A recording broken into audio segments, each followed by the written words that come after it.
In this video, I'm going to install a vent through a wall for an overrange microwave or vent hood.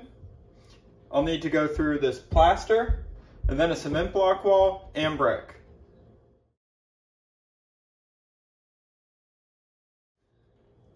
You can see that I've already marked off the opening.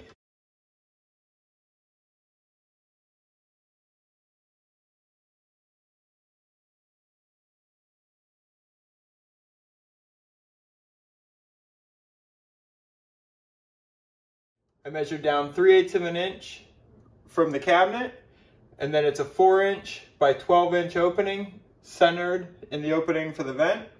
You can find these dimensions inside your installation instructions as well. Next, I'm going to tape everything off and mask it so I don't make a lot of mess in the kitchen. And then I'm going to go ahead and cut through the drywall, and then I'll start drilling through the cement block and the brick. So I took drop cloths and masking tape and made myself a drape to get inside. This should control the dust a lot. So actually, you can come down and get inside, and you can see I've got the working area here accessible, and everything else pretty much taped off and draped so the dust doesn't spread around. So I've got all my safety gear, safety glasses, ear protection, and dust mask. And next I'm going to go inside here, and I'm going to drill the 4 corners of this vent with a professional level hammer drill. If you want to know the difference between a pro level and a homeowner type hammer drill, you can check out the video I made linked right here that shows you the difference between them, and you'll see why I'm choosing this tool.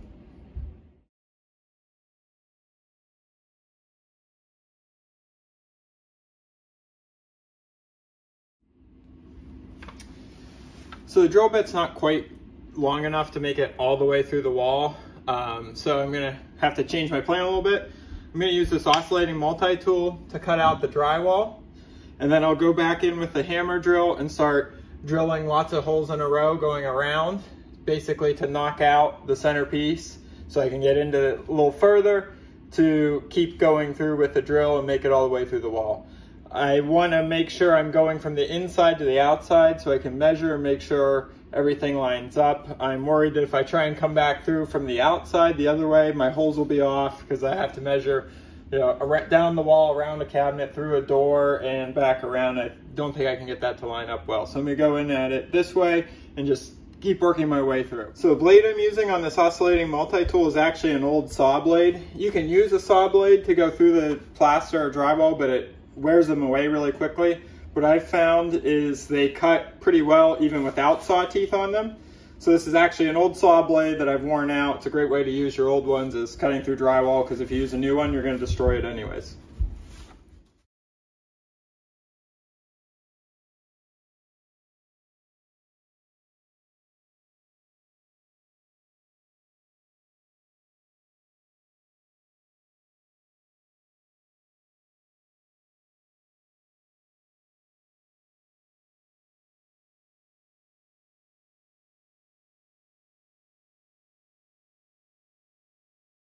So I knocked out a big enough hole to get the head of the hammer drill in, and I can then now continue some of these holes to the other side, mark everything on the outside, and continue from the outside. So I've got a hole coming out here that I busted from the inside. This is the scrap of plaster and drywall I brought. I'm going to put it up here, put the drill bit through, and use that to mark off the wall vent. This is just my kid's sidewalk chalk.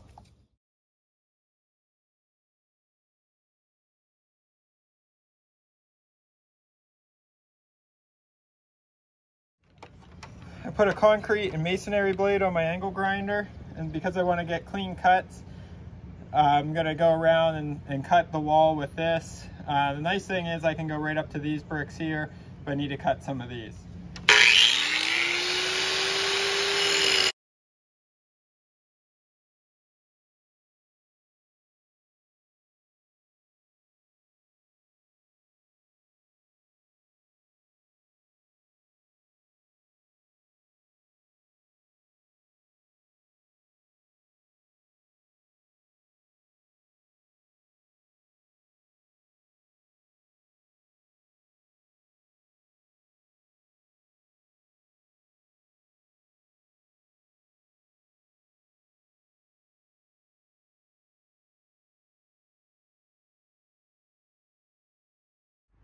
So you can see I've got the hole cut out part way.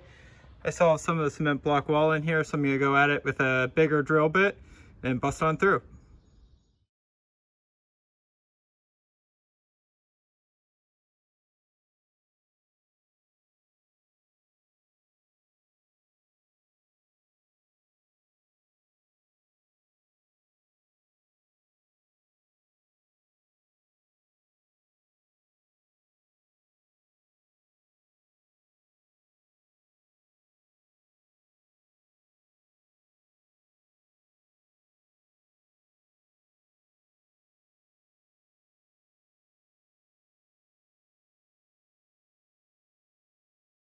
So I stuck this in the wall, and it needs to extend about 9.5 inches further in order to reach the inside from the outside over here. So I have a piece of duct here, comes in halves. I'm going to cut 9.5 inches plus some to insert off of each end. So probably about 10.75 or 10.25 inches off of each end. Snap the two pieces together to make a rectangular duct, slide it in here, tape around, and then put it through the wall.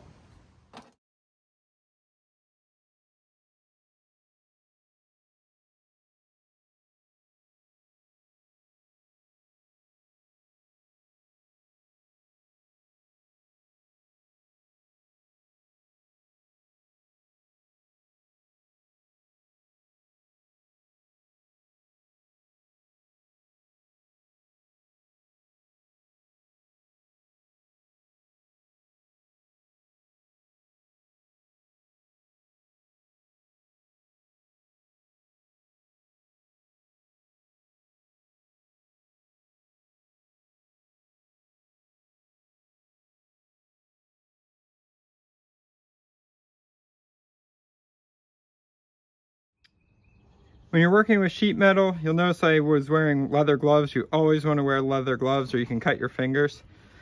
You'll also notice I used two different pairs of tin snips. No real reason why, I just wanted to show both to you. They're both WISS brand, W-I-S-S brand. These are an antique pair I picked up at an estate sale. They work really nicely. They do cut a little further than these ones, and they leave a smooth cut line. And I don't know if you noticed, but the sheet metal actually glides along on each side out of the way along there. This is a modern pair. They're made in the USA. You can find these, they come in a straight cut or a curved cut where the blades actually curve. You'll notice there's actually little serrations on the edges, so it's not quite as clean of a line. This is the line cut by the new ones. This is the line cut by the older ones. But both work great. I'll put a link in the description of the video where you can buy these same tin snips for yourself. You'll also notice I use duct tape to seal the ducts together. So I have my duct assembly taped off. I'm going to insert it in the wall. All right, I'll go inside and see what I'm hung up on. Let's hang up on this little piece in the corner. I'll knock that out with a chisel and hammer. We got the duct fit in place. I'm going to drill out the corners of these so I can use Tapcon screws. It's a 5/32 drill bit, and I'll be using the appropriate size Tapcons to drill into the brick. So after I drill this, I'll pull it out, clean all the dust off, caulk in behind, push it back into place, screw it into place, and then caulk around.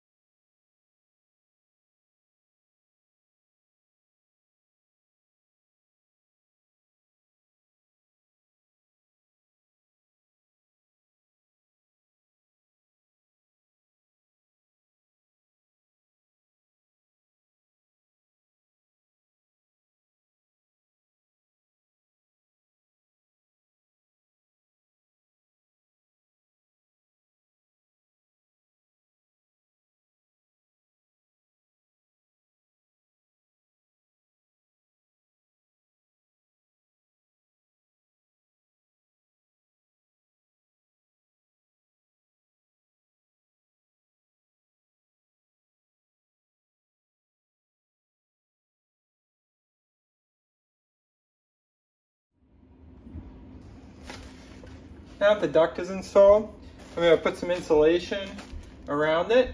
I'm going to shove in this fiberglass insulation with a screwdriver in all the gaps. Make sure when you're working with fiberglass insulation you wear a dust mask and gloves to protect yourself.